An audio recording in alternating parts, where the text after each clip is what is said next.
Subscribe करें और bell दबाएं ताकि कोई खबर रह न जाए।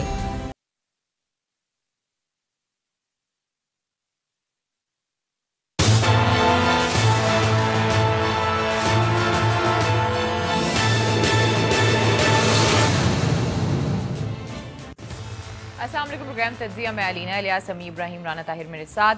वफाकी काबीना में कल रद्दोबदल हुई और आज खबरें आ रही थी कि पंजाब की काबीना में भी रद्दोबदल हो सकती है। इस हवाले से डिस्कस करेंगे। फिर औरंगज़ेब में जलसा था इमरान खान साहब का और खान साहब ने कुछ इनडायरेक्ट जो है वो मैसेजेस भी दिए इस जलसे में। वो इनडायरेक्ट मैसेजेस क्या हैं, कुछ उनको भी हम शामिल गुफ्तगू करेंगे। और ये जो आजकल इवेंट्स हो रहे हैं इसको जोड़ा जा रहा है सदारती निज़ाम से, आखिर ऐसा क्यों किया जा रहा है, कुछ इस हवाले से भी हम बात करेंगे। जी समी साहब। बिस्मिल्लाहिर्रहमानिर्रहीम। बहुत शुक्रिया अलीना, बड़ा आपने सही पॉइंट आउट किया कि प्राइम मिनिस्टर इमरान खान की जो आज औरंगज़ेब में जो उन्होंने जलसे से खिताब किया उसमें बहुत सारे मैसेजेस थे। और उसमें जो एक सबसे बड़ा मैसेज था कि अगर कोई अपना काम सही नहीं करेगा, अगर जिस काम के लिए उसको रखा गया उस काम से पाकिस्तान के लोगों को फ़ायदे की बजाय नुकसान होगा तो वो उसको अपने साथ नहीं रहने देंगे, चाहे वो कितना ही पुराना दोस्त क्यों ना हो, चाहे वो कितना ही प्यारा क्यों ना हो। जी हाँ, बिल्कुल ये उनका डेफिनेटली जो इशारा था असद उमर साहब की जानिब था। पाकिस्तान का जो इस वक्त फाइनेंशियल क्राइसिस है, इस वक्त पाकिस्तान की इक्तिसादी हालत और मईशत जिन चैलेंजेस का शिकार है उनको हल करने का जो उसकी जो ज़िम्मेदारी थी वो असद उमर साहब के पास थी। पिछले 8 महीने से वो उसको लीड कर रहे थे। मैं सबसे पहले इमरान खान साहब की वो बात आपको सुनवाता हूँ और फिर उसके बाद मैं आपको बताता हूँ कि ये एक तरह की चार्ज शीट है जो आज इमरान खान साहब ने दी है। उन्होंने ये कहा कि जो पाकिस्तान के लिए फ़ायदा मंद नहीं होगा उसको मैं अपने साथ नहीं रखूँगा, जो पाकिस्तान के लिए फ़ायदा मंद नहीं होगा। गोया असद उमर साहब गुज़श्ता 8 महीने पाकिस्तान के लिए फ़ायदा मंद नहीं रहे। बहुत बड़ी चार्ज शीट अपने एक बहुत ही करीबी साथी पर, जिसने एक चीज़ का इजहार कर दिया कि इमरान खान जहाँ पाकिस्तान का नाम आएगा, जहाँ पाकिस्तान के अवाम की बात होगी, कोई कंप्रोमाइज़ करने के लिए तैयार नहीं है। ज़रा प्रोड्यूसर साहब ज़रा सुनवा दीजिए खान साहब का की तकरीर का वो हिस्सा जिसमें जो मैं कह रहा हूँ जिसमें उन्होंने इस चीज़ को एड्रेस किया। अभी भी मैंने अपनी टीम के अंदर बैटिंग ऑर्डर भी चेंज किया और थोड़ी एक आध तब्दीली की है। मैं आगे भी करूँगा। सारे वजीरों को मैं ये कहना चाहता हूँ कि जो मेरे मुल्क के लिए फ़ायदा मंद नहीं होगा उसको मैं चेंज करके उस वजीर को लेके आऊंगा जो मेरे मुल्क के लिए फायदा मंद हो। आप ये देखें कि जो मेरे मुल्क के लिए फायदा मंद नहीं होगा, हम सब जानते हैं आमिर क्यानी से ज्यादा कौन दोस्त था, राजा आमिर क्यानी जो वजीर सेहत थे। लेकिन जैसे इमरान खान साहब के पास रिपोर्ट्स आई कि कुछ मामला लेने देने का है तैनातियों में फार्मास्यूटिकल कंपनी से, तो इमरान खान ने यह नहीं देखा कि ये उनका दोस्त है, फारिग कर दिया उनको और उनको बाकायदा तौर पर बरतरफ किया गया। उनका नोटिफिकेशन अगर आप देखें तो उसमें आपको पता चलता है कि राजा आमिर क्यानी को इंतहाई करीबी दोस्त को बरतरफ किया इमरान खान ने अपनी वजारत से, जब ये मामला आया कि कुछ लेने देने की बातें हैं।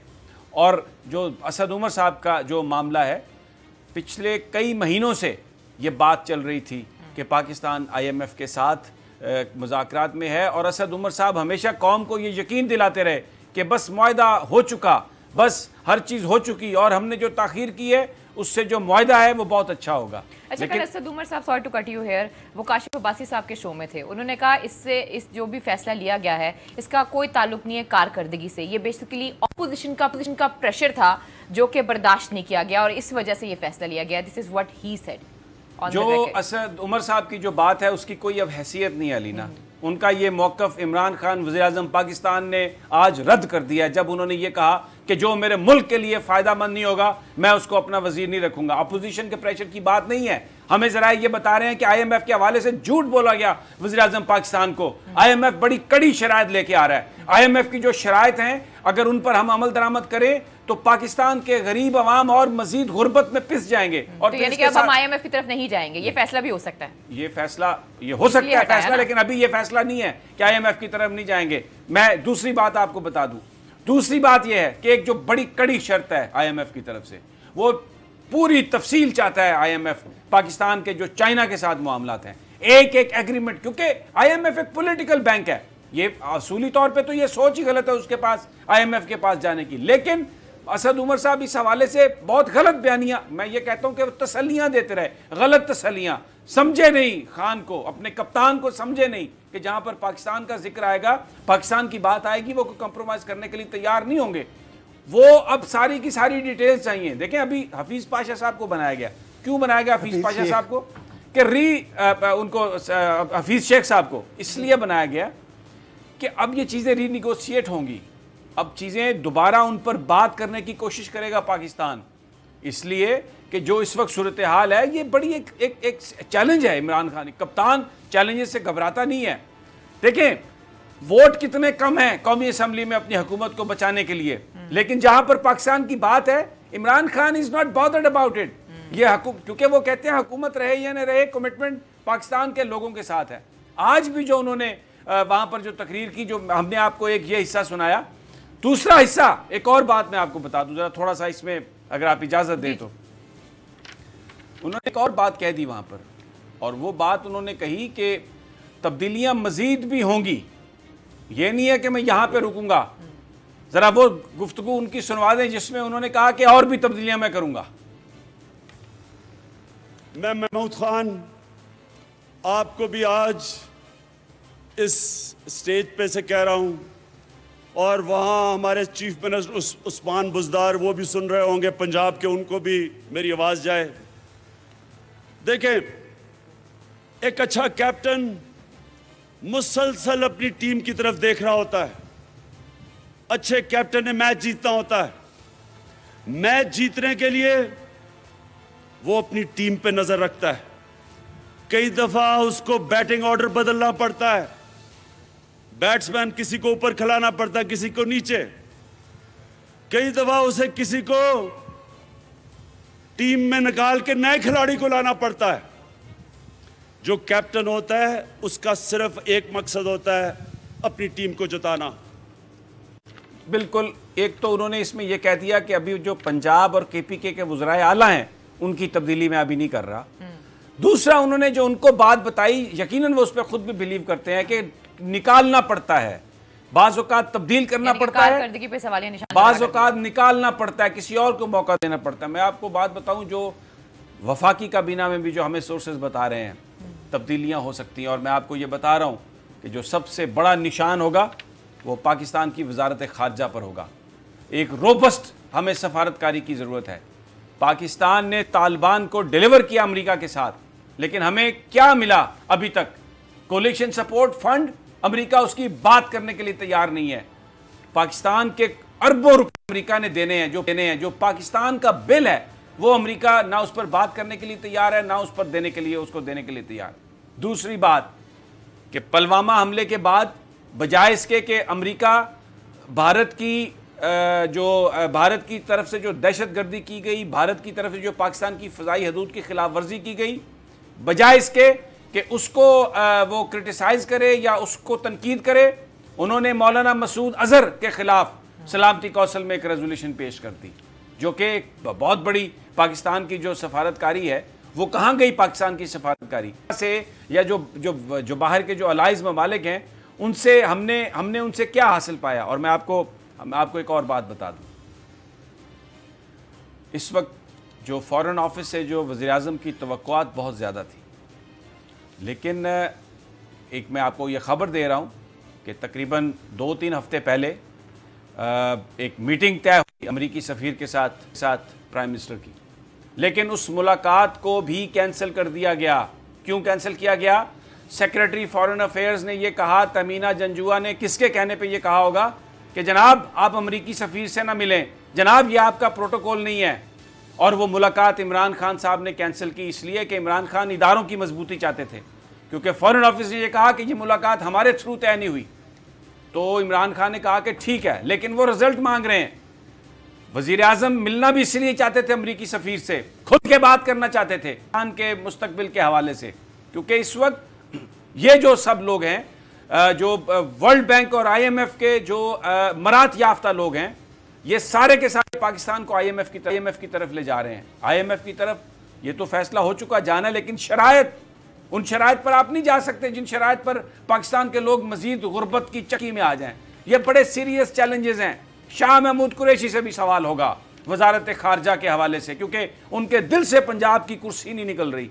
वो वजीर खारजा से ज़्यादा जो तवज्जो देते हैं वो पाकिस्तान की इंटरनल पॉलिटिक्स और पंजाब की सियासत पर देते हैं, जबकि चीफ मिनिस्ट्री पर देते हैं। जबकि इमरान खान साहब ने आज, मैंने जो आपको शॉर्ट सुनवाया वो क्लियरली बता दिया। शहबाज गिल साहब का भी ट्वीट आया जिसमें उन्होंने कहा कि मेरी इमरान खान साहब की हदायत पर ये मैं कह रहा हूँ कि इस वक्त जो पंजाब और KPK के जो वजीर आला हैं उनकी तब्दीली की बात नहीं हो रही।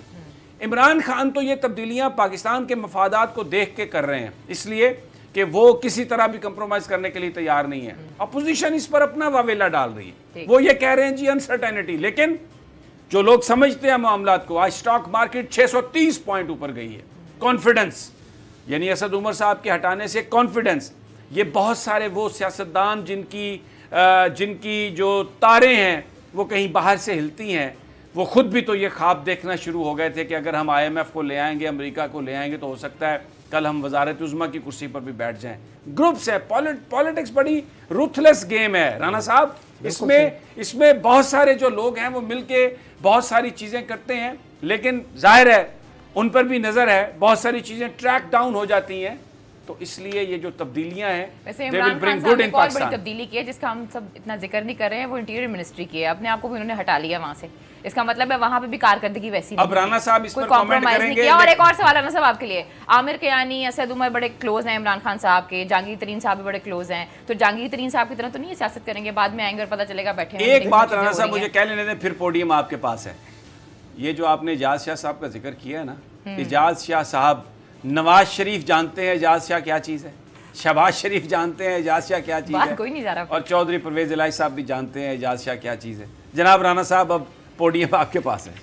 जी अलीना, देखें बात ये है, समी साहब ने जिस तरीके से ये वज़ीर ख़ारजा का असद, देखें जो आप बात कर रही थी कि असद उमर ने वो एक प्रोग्राम में कहा कि जी अपोजिशन के दबाव पर, ये तो असद उमर साहब की तरफ से मैं समझता हूँ बेशर्मी वाली बात है। असद उमर को थोड़ी बहुत शर्म करनी चाहिए कि वज़ीर आज़म ने कहा कि आप वज़ारत, आप क्या समय आप वज़ीर आज़म पर ये इल्ज़ाम लगा रहे हैं कि वो अपोजिशन के दबाव में आकर ऐसे फैसले करते हैं। यानी असद उमर साहब बजाय इसके कि अपनी कारकर्दगी पर शर्मिंदा हो, उन्होंने फैसले लेने हैं, मैं रहूं या ना रहूं तब भी आपको सख्त फैसले लेने पड़ेंगे। वो ऐसे अब बोंगियां मारेंगे, उनकी हैसियत क्या, उनको इस्लामाबाद में कौन वोट दे, वो काउंसलर मुंतखब नहीं हो सकते जहां से वो इमरान खान की वजह से MNA मुंतखब हुए। और जो अभी बात की है समी साहब ने कि इमरान खान ने आज जो जलसा आम में ऐलान करके एक बड़ा वाज़े मैसेज दे दिया कि भाई मैं और भी तब्दीलियां करूंगा, तो ये कई लोगों के कान खड़े हो गए होंगे कि भाई ये बंदा बर्दाश्त करने वाला नहीं है। इमरान खान ने तो आपको पता आज से चंद हफ्ते पहले भी ये कहा था, जब उन पर सवाल हुआ था काबीना में तब्दीली का, तो उन्होंने यही कहा था कि कप्तान देखता है अपना फैसले करता है। तो लेकिन वो साबिक वज़ीर इत्तलात जो थे फवाद चौधरी साहब, वो तरदीदों पे तरदीदें कर रहे थे कि जी कुछ नहीं होगा, ये नहीं होगा। अब देखा कि वही बात जो 2 महीने पहले हो रही थी कि इनको साइंस और टेक्नोलॉजी का वजीर बनाया जाएगा, वही बात हुई, ये उधर गए, अब इनकी वजारत तब्दील हो गई। इन्होंने जितना नुकसान मैं आपको बताऊं अलीना, इमरान खान को और मौजूदा हुकूमत को साबिक वजीर इत्तलात ने पहुँचाया और असद उमर ने पहुंचाया, किसी ने नहीं पहुंचाया। सर लेकिन इकोनॉमिक कमेटी बनी हुई है, फिर इसके अलावा कैबिनेट की मीटिंग्स होती रही हैं, आप सिर्फ असद उमर साहब पे तो नहीं ना सारा इल्जाम लगा सकते। मैं बताता हूं इल्जाम क्या है, आप समझ लें इस बात को। इल्जाम ये है कि वजीर आजम तो IMF से मुज़ाकरात नहीं कर रहे थे, वजीर आजम तो बैरूनी दुनिया के जो वज़राए खजाना हैं उनसे नहीं मिल रहे थे। ये तिफल तसलियाँ कौन देता रहा आके कि मैं बिल्कुल पाकिस्तान के मुताबिक रियलिटीज़ के मैं फैसला करवाऊंगा। और कल तक भी क्या कहते रहे असद उमर साहब कि मैं सितंबर में अगर हम उस वक्त मुआहदा करते तो वो बड़ा सख्त मुआहदा होना था, और अभी जो मुआहदा हम कर रहे हैं ये बहुत बेहतर मुआहदा है। झूठ बोला इस हवाले से असद उमर साहब ने, बिल्कुल गलत बयानी की है, कोई उससे बेहतर मुआहदे वाली बात नहीं है। एक चीज मांग रहा है चाइना की, गलत बयानी की थी उन्होंने, तो फिर इमरान खान साहब ने उन्हें दूसरी वजारत की पेशकश क्यों की? कोई देखे ना, इमरान खान साहब ने आज ये कहा, अब मैं आपको दोबारा शॉर्ट सुनवा दूं, इमरान खान साहब ने कहा है कि मैंने उसे पेशकश की है। ये आप असद उमर साहब की बातें सुन रहे हैं, और उनको निकाला इसलिए गया है कि वो झूठ पे झूठ बोलते रहे, हर बात पे उन्होंने गलत। देखें ये इन लोगों के बड़े ताल्लुकात हैं एंकर्स के साथ, 3, 4, 5 बड़े चैनल्स हैं, उनके एंकर्स के साथ मुलाकात है, 1 on 1 आ जाएं जी, 8 बजे प्राइम टाइम आ जाएं, 9 बजे खबरों में आ जाएं, 10 बजे प्राइम टाइम में आ जाएं और बैठकर पूरी कहानी बयान कर दें, और फिर वो तबला बजाते हैं, पूरा फुल उनका तबला बजाते हैं। आज भी एक चैनल पे ना लगे रहे असद उमर साहब वजीर खजाना रहेंगे। एक एंकर ना बड़ा जोर से कह रहे थे समा टीवी शेख मुआवनत करेंगे। राना साहब तो समा टीवी 12 साढ़े 12 बजे, सारे हमारे दोस्त हैं, अहमद वलीद साहब भी उसमें बैठे हुए थे।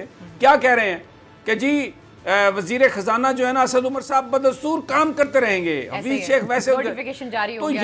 ये जो लोग हैं ना, ये अमेरिकानी भी रहेंगे, अमेरिकानी भी रहेंगे। देखिए ये कोई ये नहीं है कि इनके पास इंफॉर्मेशन नहीं है, ये एक बयानिया दे रहे हैं। ये एक अब जो मुल्ला जो काजी वो क्या नाम है उनका, अंसार अब्बासी साहब, आज उनका ट्वीट देख लें मुल्ला का। मुल्ला फरमाते हैं कि जनाब ये जो असद उमर साहब का रेजिग्नेशन इसहाक डार साहब की जीत है।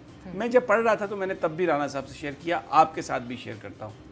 2 हिंदू दोस्त थे, एक हिंदू मर गया बेचारा, तो वो उसको जाके शमशान घाट में उसको उन्होंने क्योंकि हिंदू मज़हब में मैयत को जला दिया जाता है, वो जब जला के उसको घर वापस आ रहे थे तो दोस्ती इतनी ज़्यादा थी, ख्वाहिश इतनी ज़्यादा थी, अपने दूसरे दोस्तों से कहता है कि क्या पता मैं घर जाऊँ तो आगे मेरा दोस्त बैठा हुआ हो।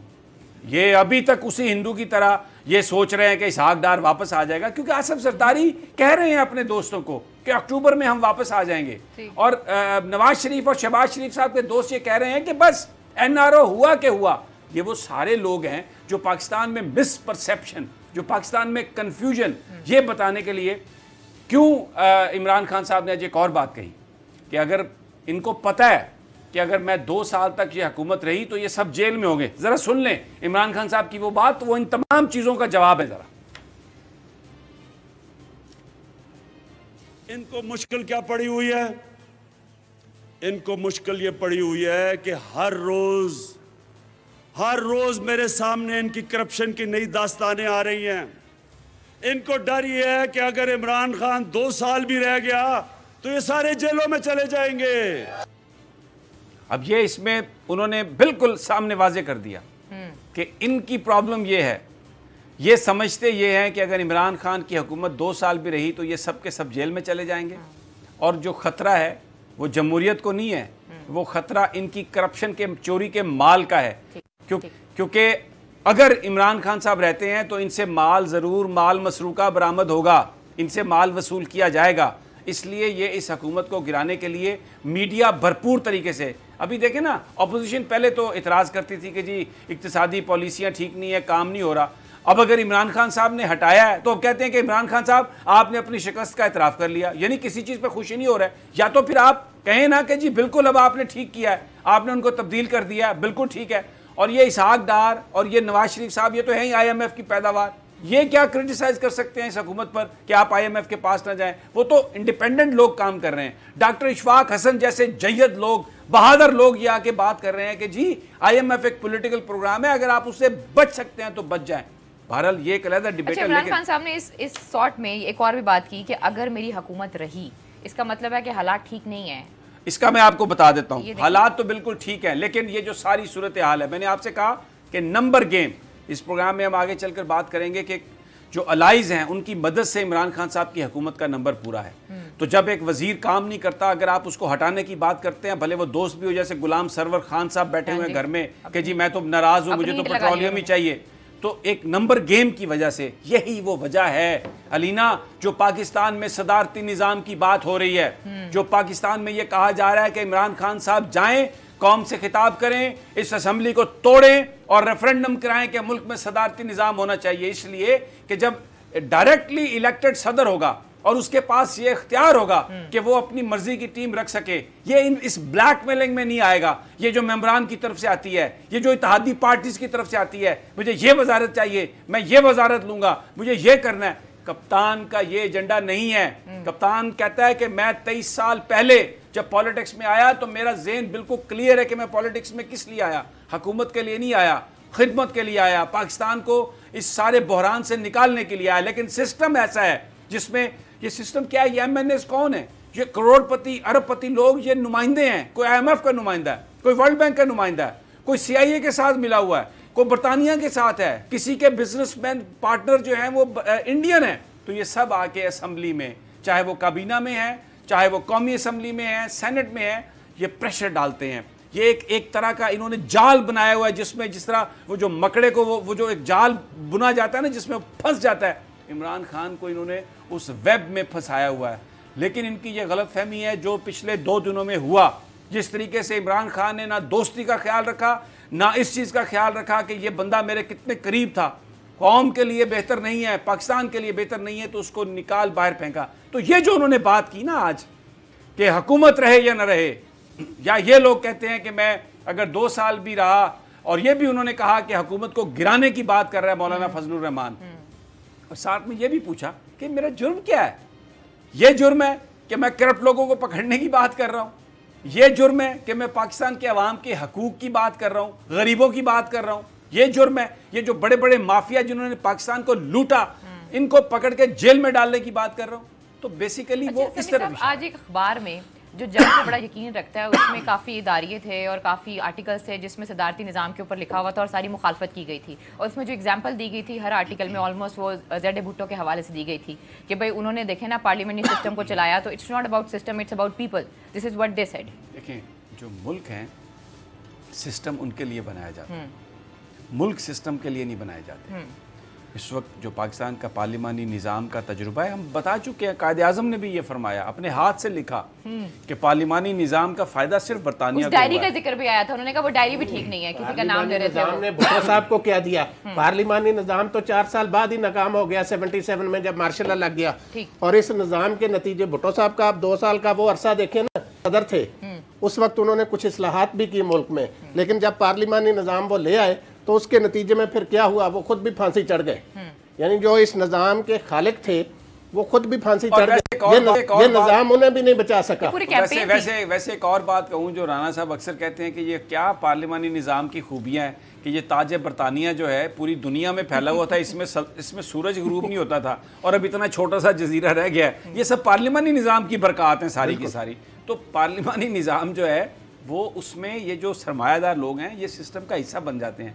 डायरेक्ट जब वोट से आएगा, अगर इमरान खान आज सदर पाकिस्तान होते ट्रंप की तरह पावरफुल, और ये अपनी मर्जी के वजीर रखते, और उसके बाद खुद डायरेक्टली वो सारे के सारे ये इनको डरा ना सकते कि हम उधर चले जाएंगे। अब गुलाम सरवर खान क्या किया, बिजली के बिलों के टीके लगा के लोगों ने लूटा, और घर बैठे हुए हैं मैं जो मुझे वजारत चाहिए, उनको वजारत अजीज है, और जो उनको वजारत, इस तरह बहुत सारे जो दूसरे अलाइज हैं वो क्या कह रहे हैं, ये वजारत दें, ये वजारत दें, करप्शन के चार्जेस हैं, भाई खुदा का खौफ करें। लेकिन मजबूर है इमरान खान इस सिस्टम की वजह से। अब अखबारात कह रहे हैं ये सिस्टम रहना चाहिए, ये सिस्टम रहना चाहिए जिसमें कि ये जो लोग हैं, जो छोटे छोटे जो ये जिन हैं, जो करप्शन की जो पैदावार है, ताकि ये अपने मफादात का तहफ़्फ़ुज़ कर सकें। This is what it is. तो बेसिकली इस वाक़े ने, ये जो हुआ है, जिस तरह रिशफलिंग की है इमरान खान ने, एक दफ़ा फिर इस बात की अहमियत को उजागर कर दिया कि यह पार्लिमानी निज़ाम किसी ऑनेस्ट हुक्मरान को यह मौका नहीं देगा कि वो पाकिस्तान के अवाम के लिए इस्लाहात कर सके, पाकिस्तान के अवाम को वो निज़ाम दे सके जिसमें पाकिस्तान के अवाम उठ सकें, तरक्की कर सकें। ये सारे का सारा सिस्टम उन करप्ट लोगों को सपोर्ट करता है, और ये जो सारे नज़र आ रहे हैं ना आपको, ये इस सिस्टम के बेनिफिशरी हैं। अखबारात, चैनल्स, मीडिया, बड़े बड़े लंबे इश्तिहार, इनसे पूछे कोई बात करता है किसी कंपनी के बारे में जो यहाँ के नेस्ले पे हमने किया प्रोग्राम, कोई और मुझे करके दिखाए। कोई नहीं करेगा नेस्ले पे प्रोग्राम, इसलिए नहीं करेगा कि इश्तिहार आते हैं, हड्डी मुंह में पड़ी हुई है, खून अपना ही चूसते हैं। तो ये सारे का सारा निज़ाम करप्शन को सपोर्ट करता है। तो ये सवाल, जी बिल्कुल। मुझे एक छोटी सी ब्रेक लेनी, जब ब्रेक से वापस आएंगे तो पास बड़ी अच्छी अच्छी तस्वीरें हैं, कोई आइंस्टाइन है और कोई हेलीकॉप्टर है, कुछ उस हवाले से भी हम डिस्कस करेंगे और आपको दिखाएंगे भी आखिर के वो शख्सियत कौन है जिनकी तस्वीरों का हम जिक्र कर रहे हैं। लेकिन प्रोग्राम में वक्त एक छोटी सी ब्रेक का, स्टे विद अस।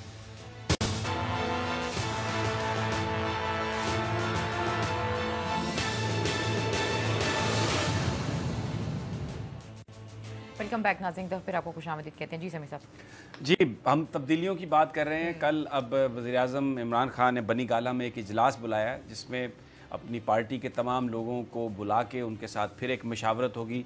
मज़ीद जो तब्दीलियाँ हैं, उतरा हुआ था चेहरा शाह महमूद कुरैशी का, हो सकता है 3-4 दिन के बाद हो कुछ, लेकिन बहरहाल कल बहुत सारे चीज़ों का और भी फैसला होगा। लेकिन एक चीज़ तो तय है जो आज बता भी दी गई है कि KPK और पंजाब के जो वज़ीर आला हैं उनमें तब्दीली नहीं होगी।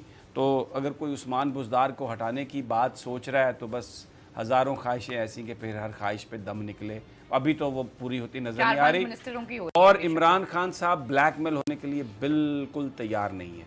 और जो इस वक्त सूरत हाल है उसने एक दफ़ा फिर जो लोग समझने वाले हैं पाकिस्तान के, तहरीक इंसाफ के और बहुत सारे जो साइलेंट पाकिस्तानी हैं जो देख रहे हैं सारा तमाशा कि किस तरह बेबस करने की कोशिश की जा रही है इमरान खान को, और किस तरीके से इमरान खान हमें एक लड़ता हुआ नज़र आ रहा है अपनी पार्टी के अंदर, उस सिस्टम के अंदर जो सिर्फ करप्शन को प्रोटेक्शन करता है। आप देखें ना, शहबाज शरीफ साहब की वीडियो चली, सड़क पे दौड़ रहे हैं लंदन में, ऐसे तेज व तरार, इधर आते हैं तो कमर का दर्द को नैब आती है तो हाय हाय, जब नैब आती है तो, लेकिन लंदन में दौड़ रहे हैं। और वो देखें इसहाक डार साहब, यहाँ पे हॉस्पिटल्स में क्या खबरें आती हैं कि जनाब वो यहाँ पर क्या खबरें आती हैं, अदालतों में बीमार हैं, दिल जो है ना वो टहू टहू पहू पहू कर रहा है, लेकिन वीडियो मैसेजेस दे रहे हैं कि असद उमर साहब आपने ये कर दिया, मैं आपको ये कर सकता हूँ। और एक वो हिना परवेज भट्ट साहब हैं, वो असम्बली में, पंजाब असम्बली में करारदाद पेश कर रही हैं कि जनाब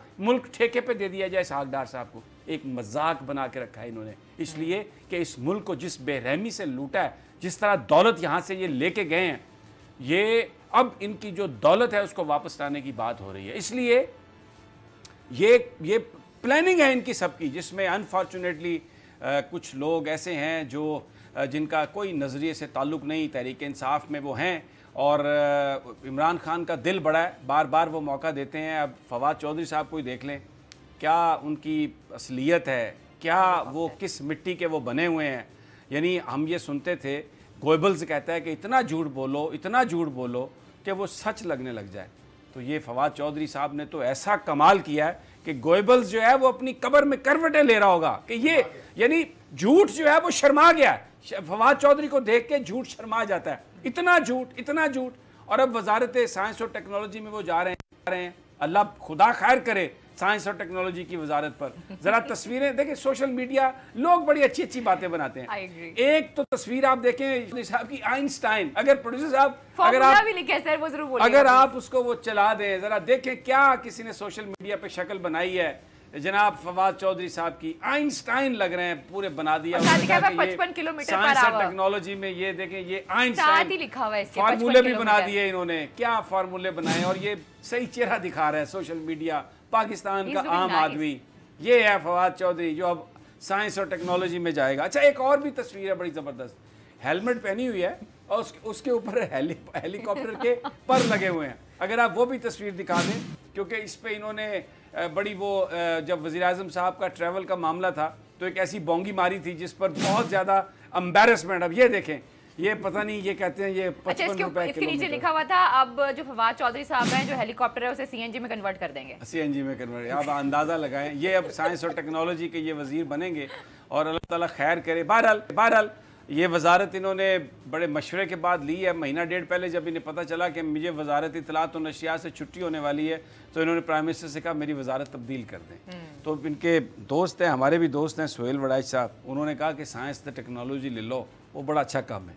तो अब ये साइंस और टेक्नोलॉजी में अल्लाह ना करे कि उसके कंप्यूटर खोल दें, अगर खुल गया तो इनसे बंद नहीं होने। बड़ी कंपनियों की चेकिंग आती है सर, क्वालिटी चेक होते हैं, देखिए हम क्या करते हैं वहां पे। गाड़ियां हैं कि नहीं साइंस एंड टेक्नोलॉजी वाली। बहरहाल अब नैब तहकीकात करेगा, उसको करनी चाहिए। सबसे पहले तो बात है कि आमिर कियानी साहब की तहकीकात होनी चाहिए, क्योंकि मामला लेन देन का है और मेडिसिन कंपनियों का मामला है, पाकिस्तान के गरीब आवाम को दवाएं देने का मामला है। तो वो जिसकी वजह से इमरान खान साहब ने उन्हें बरतरफ किया। फिर वो जो ड्रैप का चेयरमैन है उसकी अपॉइंटमेंट, उसमें भी यानी ये सबूतों के साथ फाइल गई है प्राइम मिनिस्टर के पास।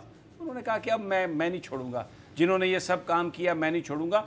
तो अब नैब को चाहिए कि वो इनकी भी तहकीकात करे। और जो वज़ीर साइंस और टेक्नोलॉजी हैं उन्होंने जो पीटीवी की गाड़ियां इस्तेमाल की हैं, जो रिसोर्सेज यूज़ किए हैं और पता नहीं उनके बिहाफ पर उनके रिश्तेदारों ने यूज़ किए हैं, एक मुकदमा बनता है। एक्सीलेंट फिट केस है मिस अप्रोप्रिएशन ऑफ फंड्स और फिट केस है इख्तियारात के नाजायज़ इस्तेमाल का। तो ये सारी चीज़ें। अच्छा, एक तरफ तो हमें इमरान खान साहब अपनी, देखिए आज उनकी जो तकरीर थी ना उसमें बहुत सारे पॉलिटिकल इनिशिएटिव थे।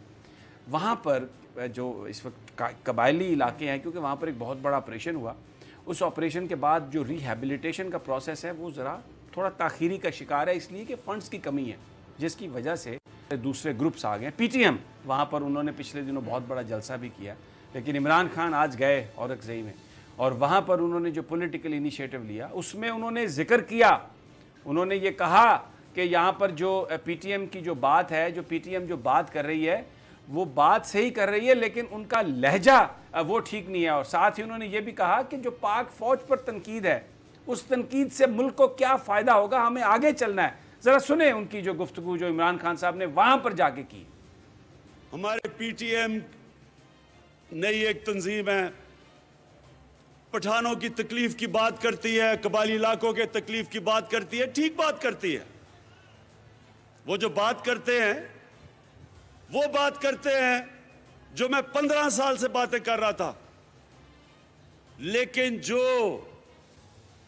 जिस तरह का वो लहजा इख्तियार कर रहे हैं वो हमारे मुल्क के लिए ठीक नहीं है। अब ये उन्होंने बिल्कुल जो वहाँ पर लोगों की जो प्रॉब्लम्स हैं उसको एक्नॉलेज किया है। और जो लोग ये समझते हैं कि पाकिस्तान में किसी ऐसे नज़रिए की गुंजाइश नहीं है कि जो फाटा के इलाके में, कबायली इलाके में, बलूचिस्तान के इलाके में कोई वहाँ पर होने वाली जो अगर कोई ज़्यादती हुई है उस पर कोई बात करता है तो उसकी पाकिस्तान में गुंजाइश नहीं है, कतई तौर पे गलत है। प्राइम मिनिस्टर ऑफ पाकिस्तान जाके क्या कह रहे हैं कि जो इश्यूज़ हैं उनको हमें सॉर्ट आउट करना है, वो मिल के हमें सॉर्ट आउट करना है। लेकिन वो क्या कह रहे हैं पीटीएम को कि आपका लहजा, क्योंकि लहजा ऐसा वो जो नारे लगाते हैं उसमें पाकिस्तानी फ़ौज के ख़िलाफ़ बात करते हैं। आगे एक और भी गुफ्तगू की इमरान खान साहब ने जिसमें उन्होंने कहा कि इस वक्त आप अगर पाक फ़ौज के बारे में बात करते हैं, उन पर क्रिटिसिज्म करते हैं तो इसका क्या फ़ायदा। ज़रा वो भी अगर प्रोड्यूसर साहब अगर है तो सुनवा दें।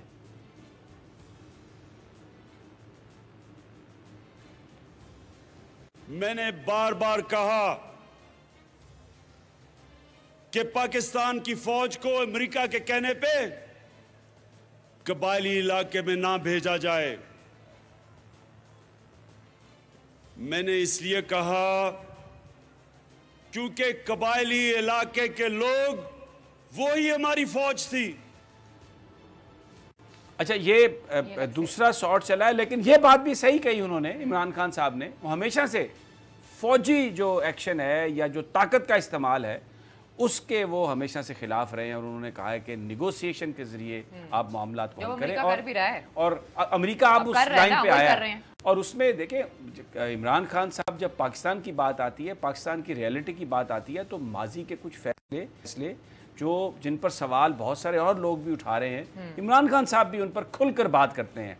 उन पर यह इल्ज़ाम कि वो किसी एक मखसूस तबके की, या जैसे कहा जाता है जी सिलेक्टेड प्राइम मिनिस्टर हैं और उनका काम यह है कि वो जो माजी में जो फौज ने किया हर चीज़ को डिफेंड करें, ऐसा नहीं है। वो पाकिस्तान की बात करते हैं। और अब तो जो इस वक्त पाकिस्तान की फौज है वो खुद रिहेबिलिटेट कर रही है, वहाँ पर खुद वो पीटीएम से बात करके जो जो मामलात हैं उनको वो हैंडल करने की बात करते हैं। लेकिन Imran Khan without mincing words जो हकीकत है उसको वो बयान करते हैं। और पीटीएम से ये कह रहे हैं कि आपके जो मामलात हैं, आप जिन चीज़ों की बात करते हैं वो बिल्कुल दुरुस्त हैं, और ये ज़्यादतियाँ जो हैं या ये जो तकालीफ हैं इसका हमें हल करना होगा। लेकिन ये जो आप फौज पर तनकीद करते हैं, ये क्यों करते हैं तनकीद? क्योंकि ये तो गैर मुल्की एजेंडा है। पाकिस्तान की फौज पर तनकीद जो है वो एक्सप्लॉइट भी तो करती है वहां के लोगों के सेंटीमेंट को। अगर पाकिस्तान के झंडे को वो जलाएंगे तो हम कैसे एक्सेप्ट करेंगे या कैसे बात करेंगे? और फिर वो व्हाइट हाउस के आगे जाके जिस तरह की बातें करते हैं, जिस तरह के नारे पाकिस्तान के बारे में लगाते हैं, हमारे इदारों के बारे में लगाते हैं, कोई भी इसको बर्दाश्त नहीं कर सकेगा। क्यों राना साहब? अलीना, बात ये है, देखें,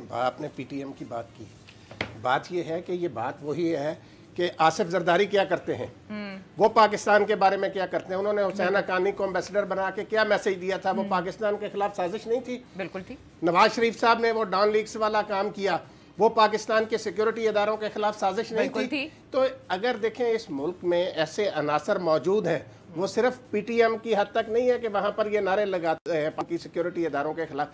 ये जो घुस बैठिए हैं पाकिस्तान के ऐवान इक़्तिदार में नवाज शरीफ और आसिफ जरदारी की शक्ल में, इन्होंने जो माहौल बनाया पिछले 10-15 साल में, जो इंडिया की बोली नवाज शरीफ और जरदारी, अभी क्या चाहते हैं ये? आज इमरान खान एक मीटिंग बुलाएं, उसमें नवाज शरीफ, जरदारी, शहबाज शरीफ को बुला लें, मौलाना फजल रहमान को बुला लें, उन्हें कहें कि यार जो कुछ हो गया उस पर मिट्टी पाओ, आओ मेरे साथ चलो, ये इमरान खान जिंदाबाद के नारे लगाएंगे। ये चाहते, ये बेताब हैं कि इमरान खान से हम हाथ मिला लें। इनको ये न गलत फहमी है अली ना कि एक दफ़ा इमरान खान से मुलाकात हो जाए तो हम कोई ना कोई जफी शफी डाल के ना अपनी माफी तलाफी आमिर करा लेंगे। कियानी, गुलाम सरवर, असद उमर, ये एग्जांपल्स हैं जो उनके करीब है। जब इन्होंने कोई करप्शन की या गलत काम किया, उनको नहीं छोड़ा, तो ये तो कहीं से आते ही नहीं है ना, ये तो कहीं पे इनका है ही नहीं है कोई बनता। क्यों समी साहब? बिल्कुल कोई एनआरओ की बात नहीं है। एमनेस्टी नहीं। स्कीम जो है अभी तक वो उसके ऊपर गुफ्तगू जारी है। इमरान खान साहब ने उसकी अप्रूवल नहीं दी। IMF के मामले पर जो गलत बयानी की असद उमर ने, उस पर उन्होंने असद उमर को निकाला और आज चार्जशीट दी और ये कहा कि मैं जो पाकिस्तान के लिए काम नहीं कर सकता उसको अपने पास नहीं रखूंगा।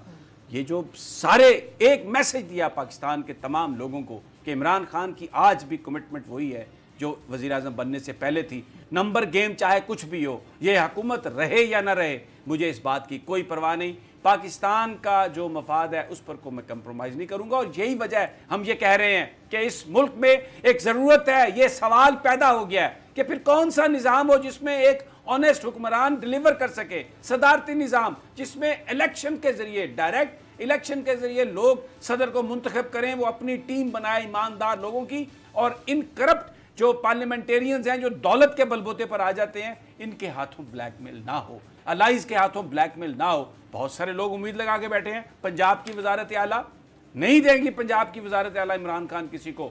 वो मैं आपको यहाँ से ये अर्ज़ कर रहा हूँ कि जो मेरी सोर्सेज से बात हुई है, ये लोग अपने दिलों से ख्वाब निकाल दें कि वो PTI से हट के कोई वज़ीर आला पंजाब बन सकता है। PTI का बंदा ही वज़ीर आला पंजाब बनेगा और वो जो इमरान खान के विजन के मुताबिक काम करे। नंबर गेम की कोई परवाह नहीं। वैसे एजाज शाह साहब आ गए हैं, वो कहते हैं ना जैसा मुंह वैसी चपेड़। तो जो ये करप्शन के धनी जो हैं अपनी दौलत के बलबूते पर जो करना चाह रहे हैं, उनके लिए एजाज शाह आ गया। और ये याद कर ले नून लीग माजी, और बहुत सारे और लोग भी याद कर लें कि कैसे वो क्रिएट हुए थे। क्योंकि अब जो इनके वो कहते हैं ना कि ये बिल्कुल वो हाथों ना निकले तो फिर वो आपको काम वो करना पड़ता है। तो अब जो इमरान खान साहब ने अपनी टीम बनाई है, जिस तरीके से वो जा रहे हैं, मैसेज क्लियर है, करप्शन कोई उसकी इजाज़त नहीं। जिन्होंने माल लूटा है उनसे वसूली की जाएगी और तब्दीलियां और आने वाली हैं अगले चंद दिनों में। बहुत सारे वो लोग जो अमेरिका की बोलियां बोल रहे हैं, पाकिस्तान को लॉलीपॉप दे रहे हैं, they will be on their way out.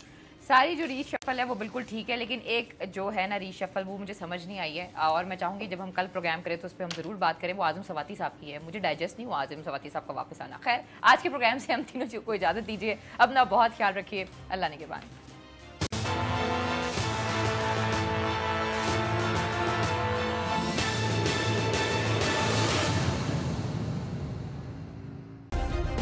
Subscribe करें और बेल दबाएं ताकि कोई खबर रह न जाए।